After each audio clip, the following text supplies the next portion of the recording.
Hey guys, it's Fentony, welcome back to the channel. House of the Dragon episode 6, featuring the 10-year time skip and the change up of the two female leads. This episode is arguably the most important since the very first one, since the premiere, which had to win back so many fans from the fallout of season 8 of Game of Thrones. A lot of hurdles need to be overcome, and I think there's a lot to like in this episode, but at times it's so frustrating because it's just so busy. It almost feels like we're missing a whole episode. And as always, before we start, if you enjoy what you see, please consider subscribing, throw a like on the video as well. But yeah, I enjoyed this episode. It's not the best, it's far from it. It feels like the plot has moved on so much and it's rushed through. It's moving too quickly. I think we needed another episode between 5 and 6 that deals with the fallout from the wedding, establishes Rhaenyra and Harwin's relationship, and Daemon and Laena's. I don't need to see it all, but a lot of it was important. A lot of character development and plot has happened off screen, and that can be dangerous. That can be a lot of telling instead of showing, especially when your main plot point is the kids of Harwin and Rhaenyra, and Alicent's hate campaign against this. And like I said, the new actors for Rhaenyra and Alicent were a massive hurdle, but I think both of them delivered a solid performance. As of making this, I'm more fond of Alicent. Like, don't get me wrong, she's a horrible character, but as an actress, she delivered a great performance. You love to hate her. It's when she says to Leonor to keep trying, you'll get one that looks like you eventually. Her claws are out now, and her relationship with Viserys is over now. It's just husband and wife in name, king and queen in duty. All 4 of their kids have been born, there's nothing else there. Alicent just wants him to make Aegon the heir and then drop dead. But Viserys is resilient, and 10 years ago it looked like he was going to drop any minute. He's old and frail now, and I don't want to see him undressed because I don't want to think about what's under the clothes. He gets walked down to the small council, sits for a bit, listens to what everyone has to say, then back off to his room with his blanket, working on the Valyrian model. And it's quite sad. But his death is the launching point for the rest of the series. His legacy is the Dance of Dragons. But in this episode we did get some happy moments.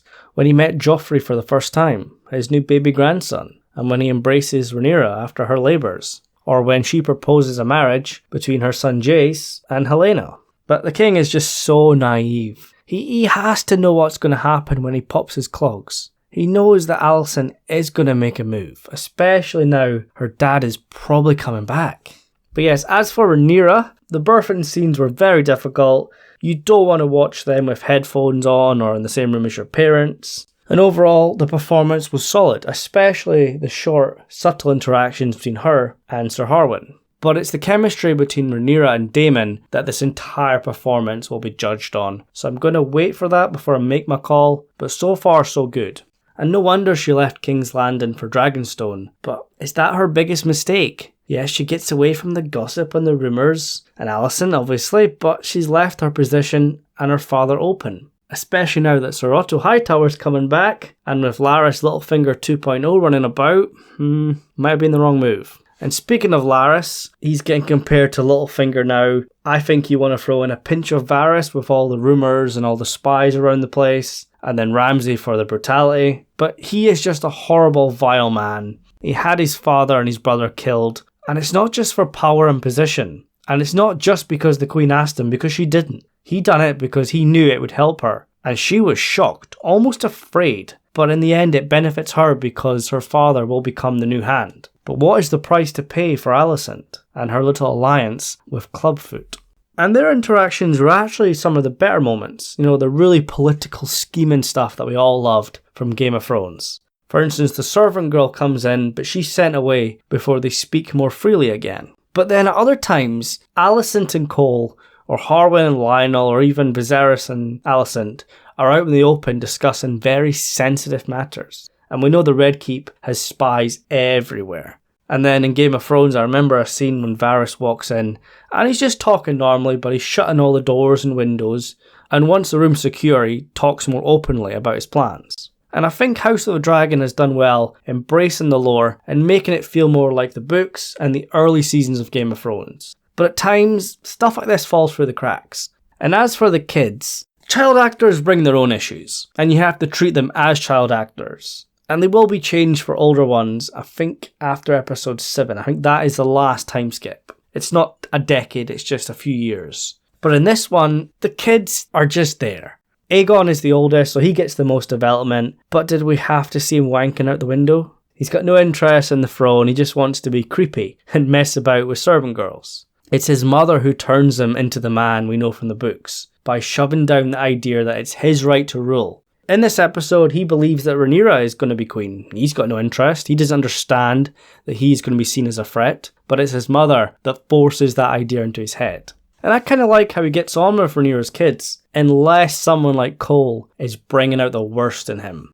And his brother Aemond currently is dragonless, so he gets picked on by his brother, even by the strong boys. And obviously this is because if you're a Targaryen, you're going to get looked down on if you don't have a dragon. And this affects Aemond a lot. But the pink dread was savage, but hilarious. But nobody will be laughing when he does bond with his dragon next week. And I believe the dragon that he met in the dragon pit was Dreamfire, the dragon that is bonded with Helaena.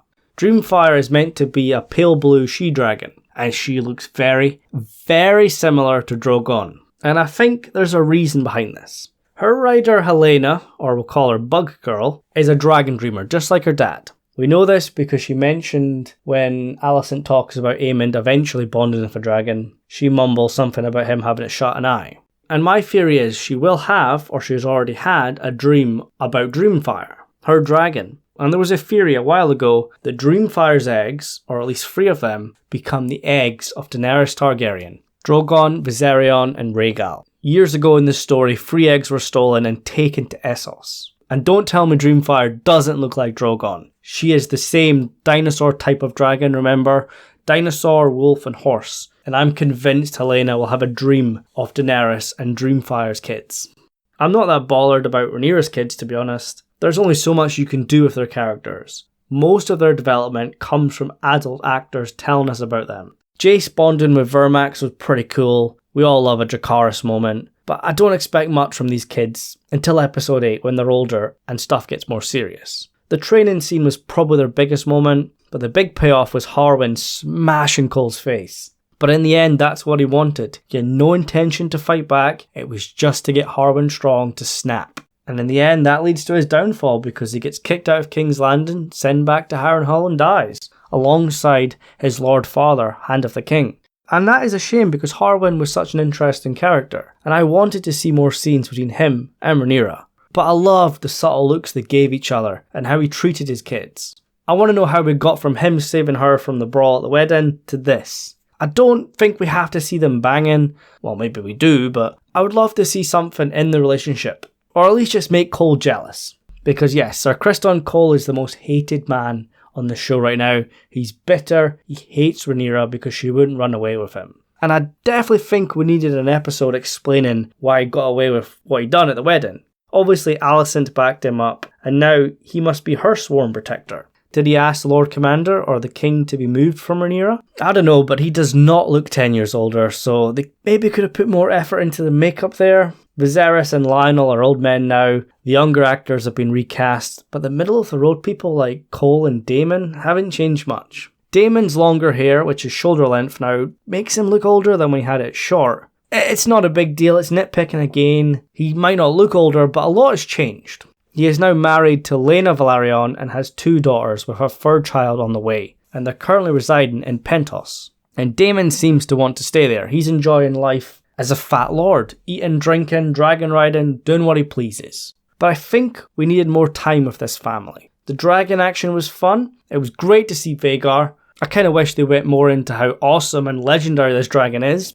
Out of the 3 Targaryen dragons from Aegon's conquest, Vhagar is the only one left, and now she is the biggest, strongest, most fearsome dragon of the lot. Of course the ending was heartbreaking, but there was just so much missing before that. Daemon's always had issues with relationships, but we finally get to see him as a family man, but there's no time. I want to know who he is as a husband, as a father. We finally get a Daemon that feels like a normal person, but I also feel the show is kind of scared to make him too human. The day after Laena's death, her skeleton is still on the beach.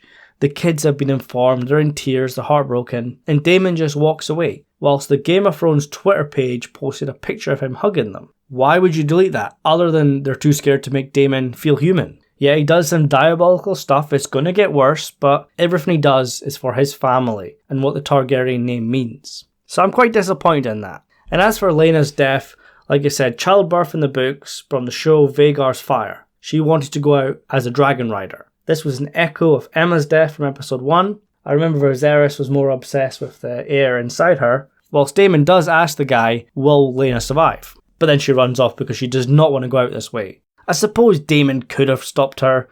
There's no way a pregnant woman who's in labour could outrun a guy. But maybe Daemon knew this is what she wanted and he accepted it. He wanted to be there to see it, but still heartbreaking to see his wife get burnt alive.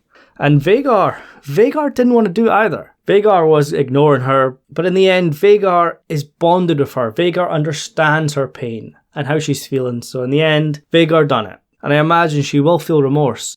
But yes, I enjoyed this family, but we definitely needed more. I think this episode had a lot of wasted potential. I just can't get over the missing episode factor. Overall, it's still a decent episode.